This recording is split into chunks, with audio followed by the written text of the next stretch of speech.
Happy Hobby. I'm David Gonos, and if you're a sports car collector and you're working with a limited budget, that's what this YouTube series and podcast, that's what this is all about, is helping you improve your collection using a little less money. We don't want you to break the bank, just to improve your collection. So we're going to do that today, though. In the past, we've talked about sports car collectors that drive us nuts. I think I termed it sports car collectors we hate. But today, 11 sports card collectors that we love. These are the best guys. These are the best people, the best girls, the best people in the hobby. We're going to share why we love them so much, which could help us become like them so that other people like us and want to do business with us, trade cards, give us cards, all that stuff. These are the 11 types of card collectors we love. First one up. Listen, when I buy a card from eBay and the guy sends me the card and with the card comes some bonus cards, how awesome is that? You know, people pack the card you bought with fun, no-name junk wax comments. That's awesome. I like looking through them because a lot of times it's cards that, yeah, they were junk wax. Maybe I never saw that set or I never really collected it. It's just fun to look at. I love it. It's neat. So bonus card shippers, that's the number one sports card collector that we love. It's neat getting bonus cards of players you haven't seen in 30 years. You forgot all about them. Guys, Eric Plunk.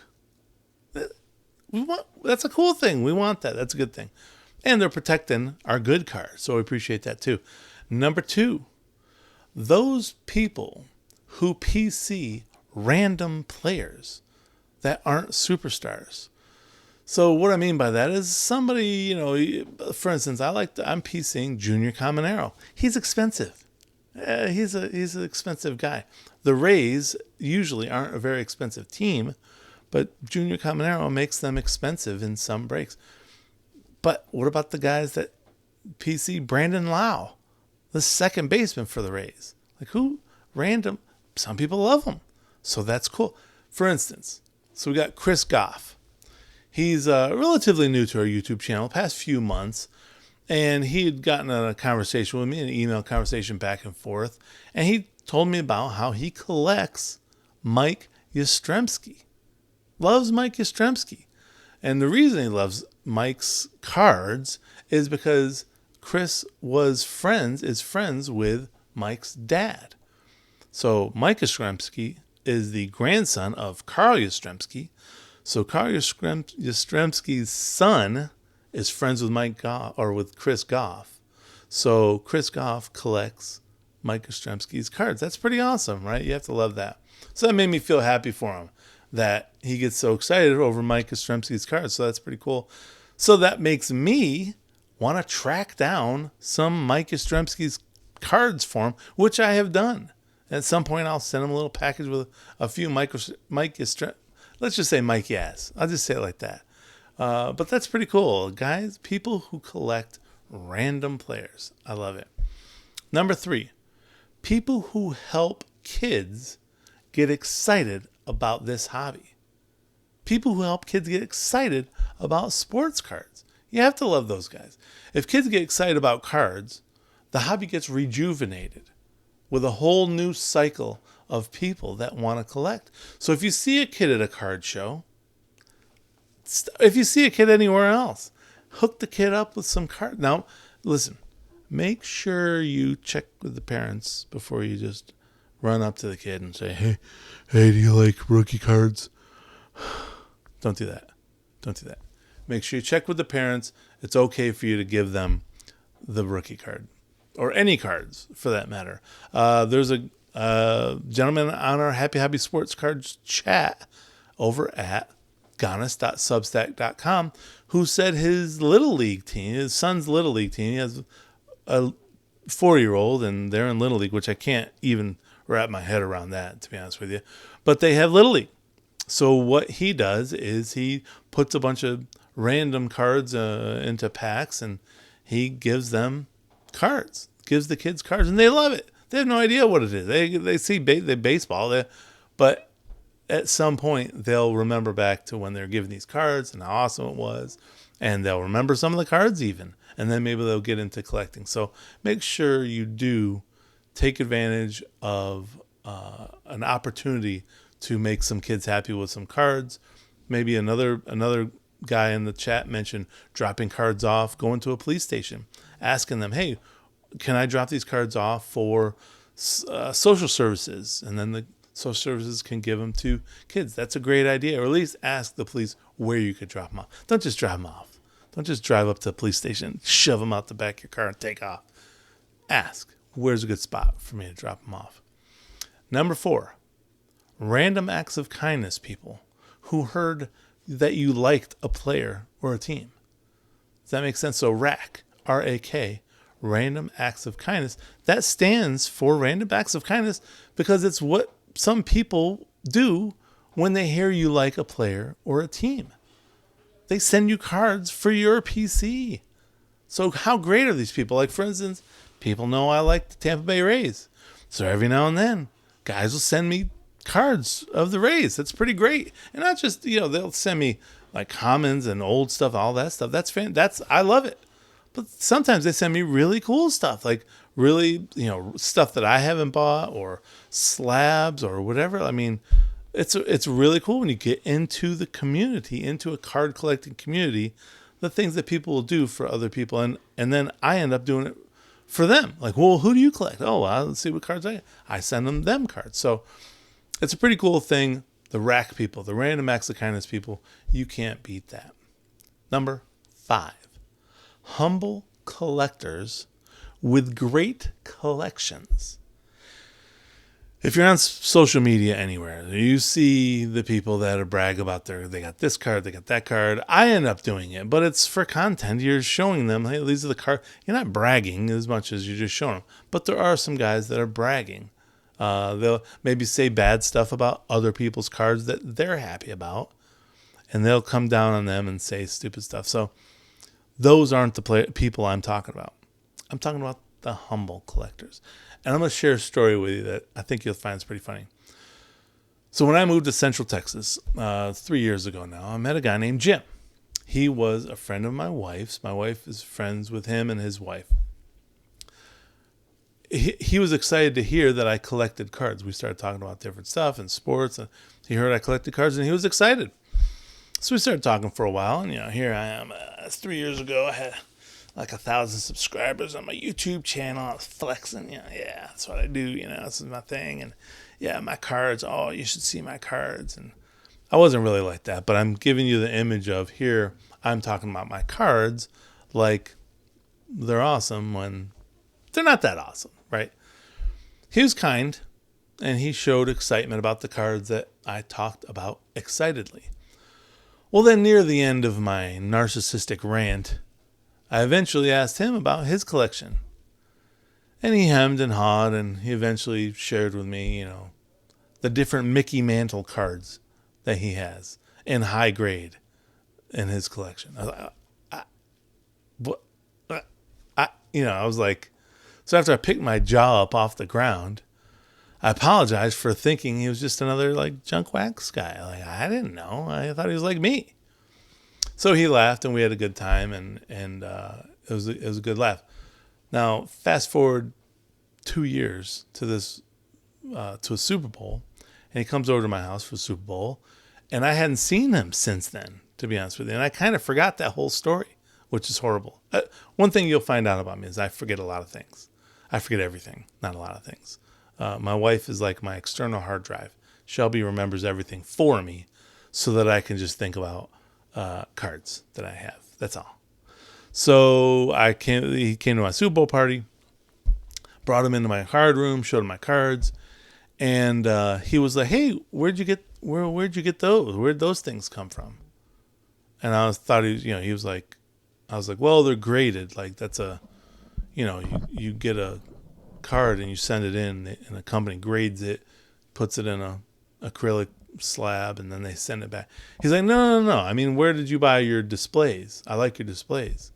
I was like, oh, I got those off of Amazon, So then he goes, oh, I should get those for my collection. Those are pretty nice. I was like, oh yeah. Oh, you collect? And then we went through the whole thing again. He told me about his Mickey Mouse cards. as rookie Jordans. I felt so stupid. I don't know what's wrong with me. I don't know. But anyways, very humble collector. We love humble collectors with great collections because really it makes their collection even that more awesome that you're that humble about it. And I'm talking about my idiot, SGC 1 card of a third year player. Anyways, number 6, set collectors. We love set collectors. Now, Patrick Imhoff pointed out how awesome this group of collectors are, and I couldn't agree more. He's right on the money. I'm always impressed by a set collector's patience and their diligence in putting together complete sets. It's very cool. It's awesome. We have a few in our, MJ Family Time Cards, that video YouTube series. Check that out. MJ Family Time Cards has a great YouTube channel where they open up cards. Him and his son, Micah, and his father, Josh, they put together cards. They put together sets of cards. It's pretty cool. Number 7, fast, safe shippers. Is there anything cooler than after you buy a card on eBay, then when you get a notice that night that the card has shipped? You're like, how did he ship it? How's that possible? When you get your card, how much better do you feel when it's nicely protected?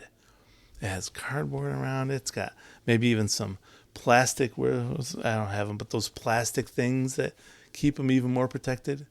So make sure you give that seller some good feedback because that's what they live. That's awesome.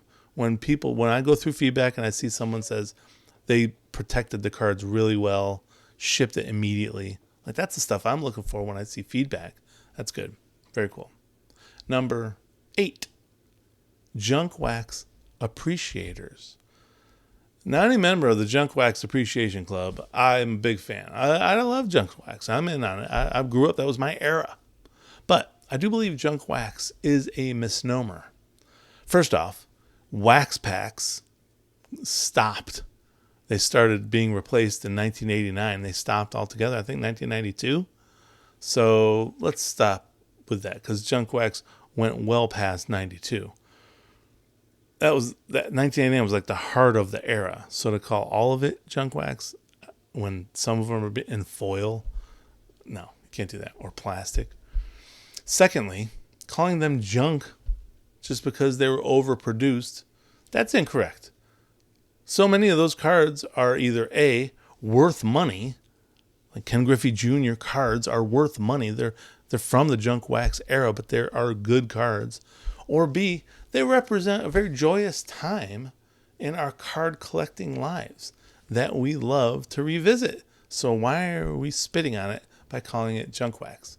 We're always going to call it junk wax. However, the junk wax appreciators, I appreciate you. Wait, you, that's a better one. I appreciate you. Super organized collectors. That's number 9 on this list. I love super organized collectors. I'm not a super organized collector. So when I see someone who's got it all together, got the tabs and the names it's amazing to me. It's impressive. It makes me appreciate my cards more when I take some time to organize them. So when I see other people do that, that inspires me to do the same. I try. And then I buy more cards, and then then everything's unorganized again. I got to work on that. But I do love seeing how other people have things neatly sorted out. It's impressive. Number 10 on the most loved sports card collectors, brand loyal collectors. Now, people who are smart enough to focus their collection on one sport or one manufacturer or one product, that's impressive to me. It's so much easier to improve your collection when you walk down one aisle as opposed to trying to collect everything and I just want all of it. It's tough. And you don't save money to improve your sets with cards that you truly love. So it's difficult. Finally, the number 11 person, the peep sports card collector that I love are those who get excited about base rookie cards. I love them. Now, whether I'm opening a new product or old wax, I love a good rookie card. And I've created a list of the best rookie cards from every year in every sport on my website at davidgonos.com. You can find that article right there. Every year, every sport. Well, the 4 main sports. But even just some of the rookie cards of good players from any year is fun to find in any pack. I love when people get excited about pulling a base Wyatt Langford card or Mason Wynn. They should be excited about that. It's their true rookie card. That's cool. Who knows what lies ahead for both the player and the card? You never know. I get many comments on my YouTube channel, on my YouTube videos. People complaining about my excitement over pulling a 25-cent card. Because I'll hit the hype horn. And I enjoy the card for a couple more seconds on screen. It drives people nuts, apparently. At least some people. They'll complain. They'll put on, they'll comment on the thing. They're like, the hype horn is horrible. Quit getting, why are you so excited over a 5-cent card? And I tell those people, I'm not for everyone. I get excited about stupid stuff. And I use my hype horn. So I get it. If it's not something you're into, hey, I get it. And I hope they find someone else's videos to watch. I don't need people that don't like what I do watching what I do. I don't need it. That's cool. I'm trying to have a happy hobby here. Go find another guy to listen to or watch or whatever. My feelings aren't hurt. I'm not going to get into a fight with you about it. I'm not for everyone. Same with this podcast. Not for everyone. Well, I do appreciate you. I thank you, sports card collectors that we love. All those different types. Keep up the good work. We hope to follow in your footsteps, especially with the racks, the random acts of kindness. What a great thing. Are there some sports card collectors that we love that I missed? I want to know from you. What do you love about different sports card collectors? Send me an email. Put a comment in the video. Send me an email at gonoscards@gmail.com. I want to hear from you. What is it that you love? I want to know. So between now and then, watch some other videos, listen to some other podcasts, and whatever you do makes you have a happy hobby.